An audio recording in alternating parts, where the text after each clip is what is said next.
I am Jackie Larson, and I am an Enneagram type 4. I mean, 4 is very emotion driven, and really in our culture, people almost feel like you're not logical, like you're saying, like you don't think straight if you're really emotional. And I don't think that's true. It's not an emotion like a blinding emotion. It's an understanding kind of driven.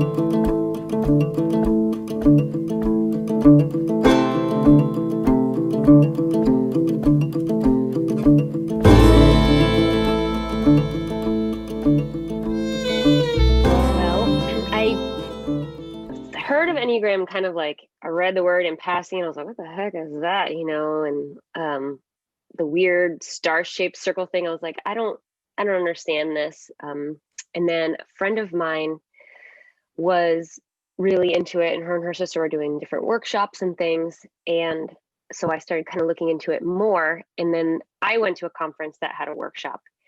So I was like, ooh, actually switched my choice just so I could take the Enneagram workshop. And it was like super quick dive, fire hydrant information, which I had to unpack. And I probably called my friend 3 different times in the course of that weekend. And I was like, oh my gosh, I'm totally a 2. And she's like, you're not a 2. And I was like, no, I'm pretty sure I am. And then like the next thing I would learn, I'm like, no, you're right. I'm not a 2. I'm a 3. Definitely a 3. And she's like, I don't think you're a 3. And I was like, okay.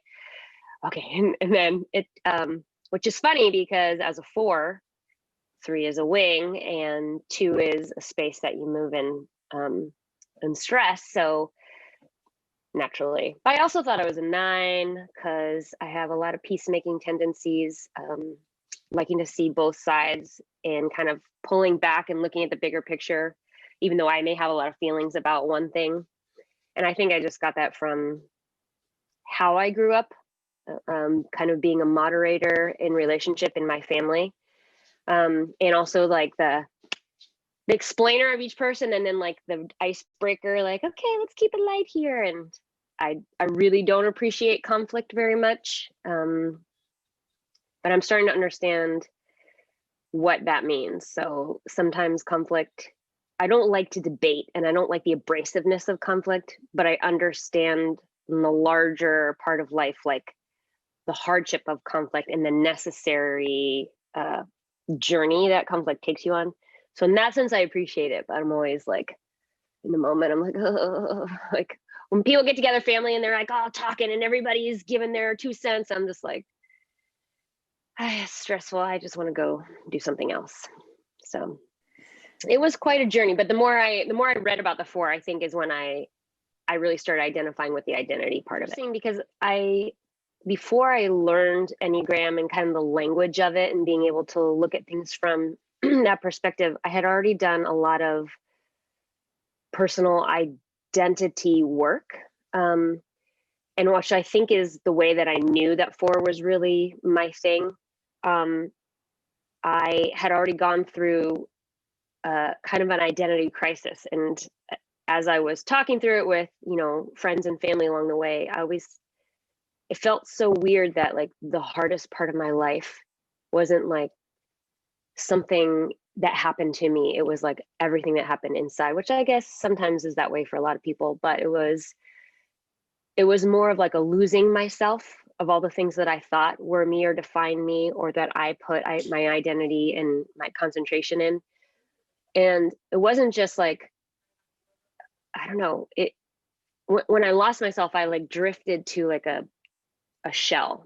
So I was in depression too. And so I think I walked around this feeling like I was in somebody else's body and I wasn't connected to anything.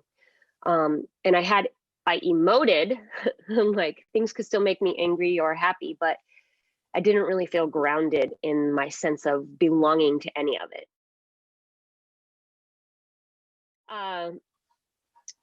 I think the thing that really helped me with the Enneagram and like looking at the different aspects, that there was things that I appreciated about myself that in journeying more into it, I found were not necessarily helpful all the time. And then there was things that I wanted to be like, I don't really like that part. But as I owned them, I found out how they could be helpful for me. And also to kind of erasing the cultural ideas of, I mean, 4 is very emotion driven, and really in our culture, people almost feel like you're not logical, like you're saying, like you don't think straight if you're really emotional. And I don't think that's true. It's not an emotion like a blinding emotion. It's an understanding kind of drive. So in that sense, being able to stand up for myself in that and like own that, instead of feeling like, oh, I need to, don't let my, it's still, I don't want my feelings to like, take over and paralyze me. But as far as like emotions being a driving force, I think that actually is a great thing that the 4 brings to the world. Also identifying with the 4 thing of wondering why everybody else always seems like they can go through something in a, good way without all the drama. I mean, even in my relationship with my husband, early on, I was like, why does it seem like I'm always the one that's like dealing with something, and you're just like, you just are. Now I know. Now I know why. When I look at our numbers, I'm like, yeah, because you're in denial and I can't like see past myself. So that's why.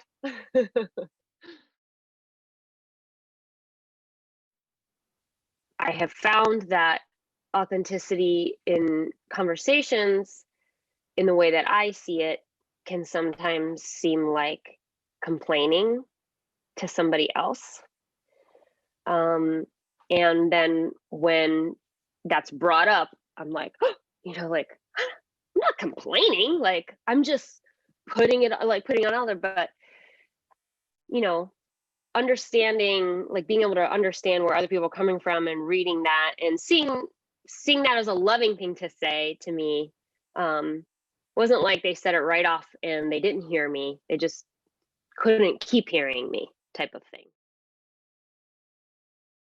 That I love and that loves me, a good friend, and we're at a restaurant, and I am working with something, and also in my sharing, I'm feeling that I'm connecting with the other person, which also doesn't necessarily equate to connection on that person's side. Um, but I anticipated this person and has said, wanting to listen to me, has listened to me in the past, and I was expressing, and this person was really distracted at the table by everything else, like the other people walking by. They were like, people they didn't even know, just like acknowledging that there's other people in the room, the waiter, whatever, looking around. And I was wanting eye contact so that I would know that I was being listened to. And this person finally was like, I can't, because I got frustrated. I was like, are you even paying attention to me?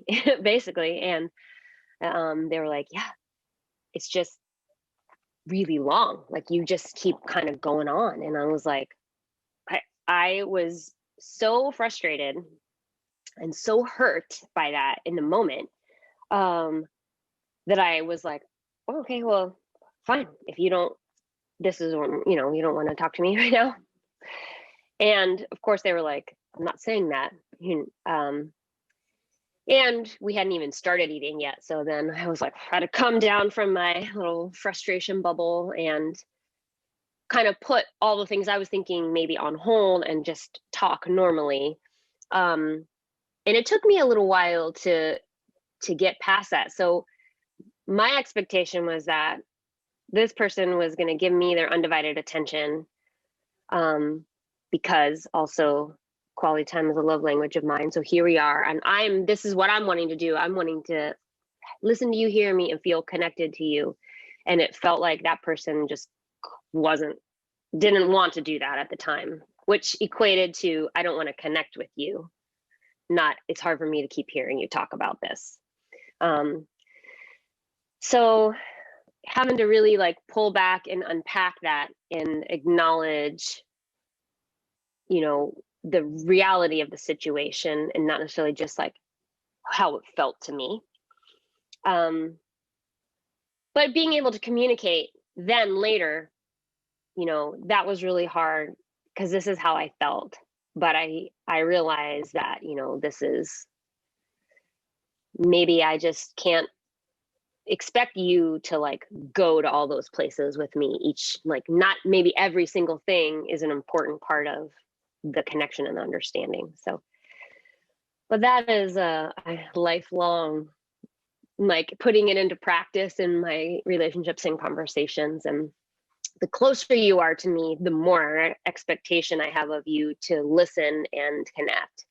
And I find even on another note, like when I am talking to people just out and about, or say maybe somebody sharing, maybe it's somebody that I kind of know or a good friend, and they are talking about something they're going through or an issue that they had, I find that my way of relating to them is to be like, oh, and then a lot of times it'll parallel something that I've experienced or thought about, and so then I'll bring that up.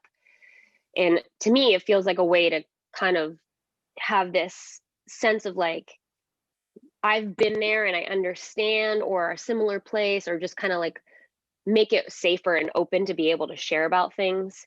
Um, so, but trying to make sure that I don't talk too much about myself or my experience when that person's sharing. So, and asking good questions at the same time. So, I'm not always the best question asker.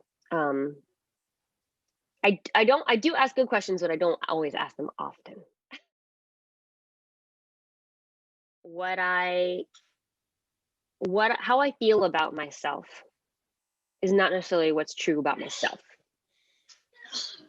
How I feel about my abilities or what I can and can't do is not necessarily the reality or the truth about what I can and can't do. Or how I feel about how people perceive me is not necessarily the truth. The thing I would say to young fours, like really letting yourself appreciate the process and the journey and not feeling like you need to get, okay, well, I've learned this lesson, now I'm here. Or I've learned that lesson, now I'm here. Like very, very, very few things in life actually work that way. Maybe math. That's the only thing I can think of. You forget to appreciate where you actually are. If you're kind of always this longing, which is funny because fours are not necessarily forward thinking. I think, which is why it's always a longing and not a movement, just to put a little spice in it, but seeing the monotonous things is actually where the real work is being done, as opposed to the experience. It's great, but it's those things are like, they aren't every day.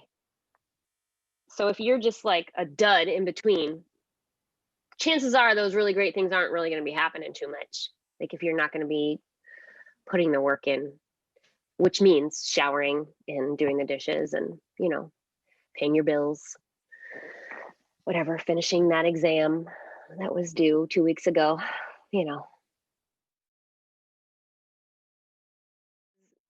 That is a crushing thing when you feel like everybody that you're just like, I can't with you, And when that truly, you're saying like the four's desire is to find that connection in that.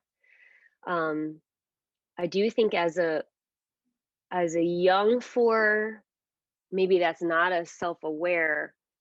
um, it feels like someone's telling you not to be authentic. It feels like someone's telling you not to be you. And that isn't not that isn't really what they're saying. What they're saying is, maybe I don't know how to be there for you the way that you want, or I don't